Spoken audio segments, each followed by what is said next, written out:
दोस्तों, target with PS Parihar channel में आपका स्वागत है। सुबह की इस वीडियो में ऐसी सूचनाएं होती हैं जो विभिन्न समाचार पत्रों पर छाई हुई होती हैं और विद्यार्थियों के लिए आवश्यक होती हैं।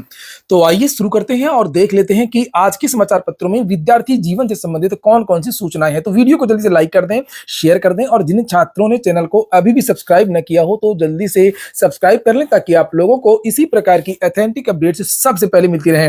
आगे बढ़ने से पहले एक सूचना है उन विद्यार्थियों के लिए जो विद्यार्थी किसी भी प्रतियोगी परीक्षा की तैयारी कर रहे हैं। किसी भी प्रतियोगी परीक्षा की तैयारी के लिए सबसे महत्वपूर्ण चीज होती है मॉक टेस्ट, जिससे पता चलता है कि आपकी तैयारी कैसी चल रही है, कौन सा आपका स्ट्रांग पॉइंट है, कौन सा आपका वीक पॉइंट है।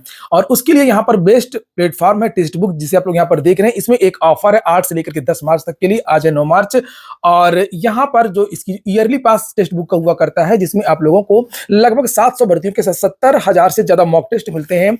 उसकी जो कीमतें हैं वो सबसे कम कर दी गई हैं। लोवेस्ट प्राइस है इस समय मात्र 219 रुपए में आप लोगों को 1 साल के लिए सभी भर्तियों का जो ईयरली पास है वो मिल जाएगा। इसमें भी अगर आप लोग एक कोड लगा देंगे TWP तो आप लोगों को 12% की एक्स्ट्रा छूट मिल जाएगी। और इनका एक स्पेशल पास होता है टेक्स्ट बुक पास प्रो, जिसकी कीमत 699 हुआ करती है, उसकी कीमत कर दी गई है 307।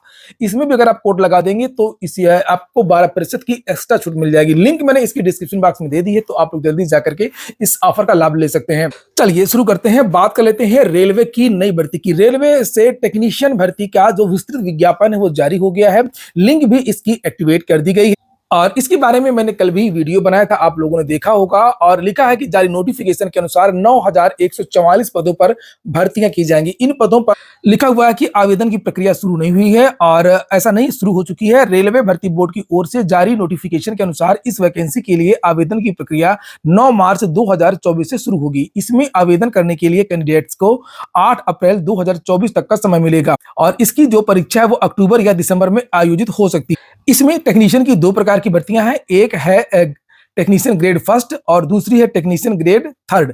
जो फर्स्ट है उसमें 1092 पद हैं, जो ग्रेड थर्ड है उसमें 8082 पद हैं। और कल जो वीडियो मैंने बनाया था नोटिफिकेशन को आप देखेंगे तो उसमें बीएससी के विद्यार्थी भी आवेदन कर सकेंगे विभिन्न ट्रेड में, और बीटेक के विद्यार्थी भी आवेदन कर सकेंगे, पॉलिटेक्निक के विद्यार्थी भी आवेदन कर सकेंगे और ITI सर्टिफिकेट जो विद्यार्थी उनके लिए भी यहाँ पर पद हैं।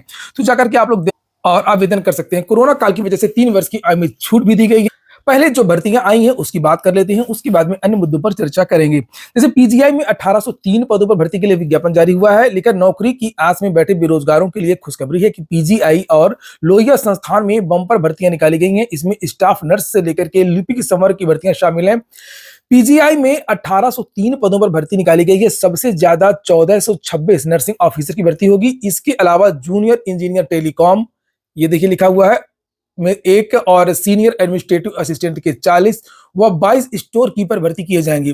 रेडियोलॉजी टेक्नीशियन के 15, मेडिकल लैब टेक्नोलॉजिस्ट के 21 और रेडियोथेरेपी में 8 पदों पर भर्ती होगी। इसी प्रकार से उत्तर प्रदेश लोक सेवा आयोग से भी भर्ती आएगी। लिखा है कि 2532 पदों पर भर्ती होगी और इसके बारे में अलग से भी जानकारी दी गई है। लिखा प्रदेश के चिकित्सा स्वास्थ्य एवं परिवार कल्याण विभाग में चिकित्सा अधिकारी ग्रेड 2 के 2532 पदों पर जल्द भर्ती शुरू होगी। उत्तर प्रदेश लोक सेवा आयोग की ओर से इन पदों के लिए ऑनलाइन आवेदन लिए जाएंगे। आयोग के उप सचिव वीरेंद्र मणि त्रिपाठी की ओर से जारी विज्ञप्ति के अनुसार अगले सप्ताह में इसका विज्ञापन संभावित है। पिछले साल आयोग ने 2382 पदों के सापेक्ष आवेदन मांगे थे, जिनमें 2097 पद खाली रह गए थे। अब बताइए, ये देखिए। और इसके अलावा मद्य निषेध विभाग में क्षेत्रीय मद्य निषेध एवं समाजोत्थान अधिकारी, चीनी उद्योग एवं गन्ना विकास विभाग में संभागीय विज्ञापन अधिकारी और पर्यटन निदेशालय में क्षेत्रीय पर्यटक अधिकारी प्रचार अधिकारी के एक पदों के लिए भी अगले सप्ताह विज्ञापन जारी होने की उम्मीद है।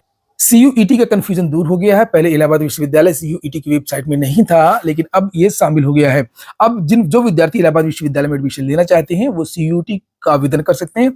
और यहाँ पर लिखा सेंट्रल यूनिवर्सिटी एंट्रेंस टेस्ट के आवेदन शुरू होने के 11 दिन बाद इलाहाबाद विश्वविद्यालय का नाम अन्य विश्वविद्यालयों के साथ ही सूची में प्रदर्शित होने लगा है और इसके साथ ही अब अभ्यर्थी आवेदन के दौरान इलाहाबाद विश्वविद्यालय का विकल्प भर सकेंगे। वैसे तो इलाहाबाद विश्वविद्यालय प्रशासन ने 27 फरवरी को CUET के आवेदन शुरू होने के अगले दिन 28 फरवरी को स्थिति साफ कर दी थी कि इलाहाबाद विश्वविद्यालय अलग से आवेदन नहीं लेगा, वो CUET के माध्यम से ही आवेदन लेना होगा। अगली सूचना शिक्षक सेवा चयन आयोग और शिक्षक भर्तियों की है। आप लोगों ने वीडियो को लाइक ना किया हो तो लाइक अवश्य कर दें और जो विद्यार्थी कुछ कहना चाहते हो, कुछ प्रश्न हो विद्यार्थियों के, तो कमेंट बॉक्स में वो पूछ सकते हैं। लोकसभा चुनाव के बाद ही शुरू हो सकेगी शिक्षक भर्ती। 88 दिनों से धरना दे रहे प्रतियोगियों ने आंदोलन का निर्णय ले लिया है। आपको पता होगा शिक्षा सेवा चयन आयोग शिक्षक भर्तियों इत्यादि को लेकर के प्रयागराज में लगभग 88 दिन से लगातार धरना प्रदर्शन चल रहा है। लिखा है कि नए शिक्षा सेवा चयन आयोग का गठन अब तक नहीं हो सका है और जबकि इसी माह लोकसभा चुनाव की अधिसूचना जारी होने वाली है। ऐसे में आयोग के माध्यम से कोई नई भर्ती चुनाव के बाद ही शुरू होने की उम्मीद है। बेसिक से लेकर के उच्च शिक्षा तक की शिक्षक भर्ती इसी आयोग के माध्यम से होनी है।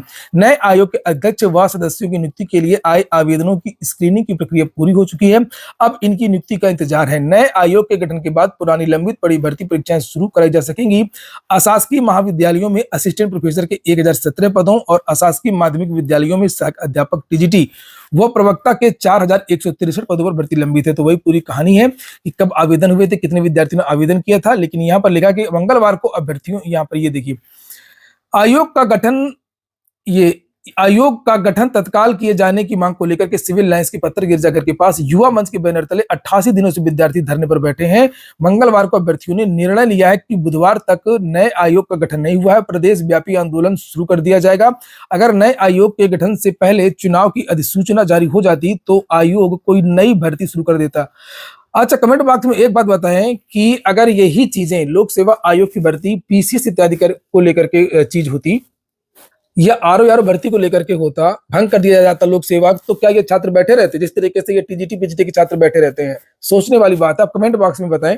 और ये टीजीटी पीजीटी के जो छात्र वो पढ़ते ज्यादा है, समस्या इस बात को लेकर के है और इसी का जो फायदा है वो सरकार शासन उठाता है। और ऐसा लगता है कि जैसे यही जो छात्र हैं, जो 2-4 छात्र पत्थर गिरजाघर जाते हैं, केवल इन्हीं को नौकरी की पड़ी है और बाकी छात्रों को नौकरी की नहीं पड़ी है। और कोई भी भर्ती बोर्ड होता या कोई भी आयोग होता, अगर वहां पर इस तरीके की घटनाएं होती, अगर इसको पलट दिया जाता, ये भंग कर दिया जाता और उसमें देरी होती, तो जो प्रतियोगी छात्र हैं वो धरती पलट देते। लेकिन ये टीजीटी पीजीटी के छात्र हैं, ये आज की बात नहीं है, ये पहली बार हुआ हो, इनके साथ हमेशा ऐसे ही हुआ है। ये पढ़ते रहते हैं और उनकी भर्ती 5 साल में पूरी होती है, 6 साल में पूरी होती है। और लिखा शिक्षा सेवा चयन आयोग के गठन की मांग भी तेज हो गई है। युवा मंच की ओर से इस मांग को लेकर के 10 मार्च को पत्थर गिरजाघर पर प्रदर्शन की घोषणा की गई है। मंच के अध्यक्ष अनिल सिंह का कहना है कि आचार संहिता से पहले आयोग का गठन किया जाना चाहिए। उधर रोजगार के मुद्दे पर मंच की ओर से धरना शुक्रवार को 88वें दिन भी जारी रहा। तो ये सोचने वाली बात है कि आखिरकार ये जो छात्र हैं, टीजीटी पीजीटी के जो छात्र हैं, शिक्षक भर्तियों के छात्र हैं, चाहे वो एलटी के कोई भी छात्र हों, सबसे ज्यादा जो भर्तियों में लेट लतीफी होती है वो इन्हीं छात्रों के साथ में। ऐसा क्यों होता है? ना तो कभी एसएससी में इस तरीके से होता है और ना ही कभी लोक सेवा आयोग की भर्तियों में इस तरीके से होता है।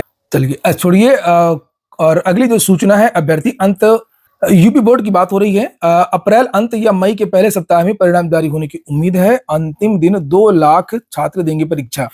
लिखा है 16 से लेकर के 31 मार्च तक होगा उत्तर पुस्तिकाओं का मूल्यांकन। चुनाव के कारण निर्वाचन आयोग से लेनी होगी अनुमति। आजकल जो परीक्षाओं के पेपर लीक हो रहे हैं ना, वो पेपर ज्यादातर परीक्षा एजेंसियों से लीक हो रहे हैं। ये देखने वाली बात है कि बिहार में भी भर्ती का पेपर लीक हुआ था, सिपाही भर्ती का, अगर आप लोगों को पता हो। और उसके बाद में जांच हुई है और जानकारी ये निकली है कि 1 अक्टूबर 2023 को जो पेपर वायरल हुआ था बिहार का, 21,000 पदों पर भर्ती आई थी, उसमें जो पेपर निकला था वो परीक्षा एजेंसी से ही निकला था। और आप लोगों ने देखा होगा कि ये जो यूपी में पेपर लीक हुआ है उसमें भी ये माना जा रहा है, रेलवे में खासतौर से पुलिस भर्ती की बात करूं, कि ये जो पेपर है ये भी परीक्षा एजेंसी से लीक हुआ है। और चर्चा इस बात को लेकर के भी है कि जो आरओ का जो पेपर लीक हुआ है वो भी परीक्षा एजेंसी से ही लीक हुआ है। तो ये सोचने वाली बात है और इसके बारे में ध्यान दिया जाना चाहिए। बिहार की कुछ और भी सूचना है, जैसे डीएलएड संयुक्त प्रवेश परीक्षा 2 पालियों में 30 मार्च से होगी। यूपी SSC की एक भर्ती आई थी फार्मासिस्ट की और इस भर्ती को हाईकोर्ट में चुनौती दी गई है। लिखा है इलाहाबाद हाईकोर्ट ने उत्तर प्रदेश अधीनस्थ सेवा चयन आयोग लखनऊ के सचिव की तरफ से आयुष विभाग में फार्मासिस्ट यूनानी भर्ती 2024 संबंधी विज्ञापन की वैधता को चुनौती देने वाली याचिका पर राज्य सरकार आयोग से 6 सप्ताह में जवाब मांगा गया है। याचिका तर्क है कि नियमावली को शासनादेश से आच्छादित नहीं किया जा सकता, इसलिए भर्ती विज्ञापन संविधान के अनुच्छेद 309 का उल्लंघन करने के कारण रद्द कर दिया जाए। कोर्ट ने कहा कि याचिका में विज्ञापन की वैधता को चुनौती दी गई है, इसलिए जब तक फैसला नहीं आ जाता है भर्ती प्रक्रिया में याचियों को शामिल होने का अंतरिम आदेश दिया नहीं जा सकता है।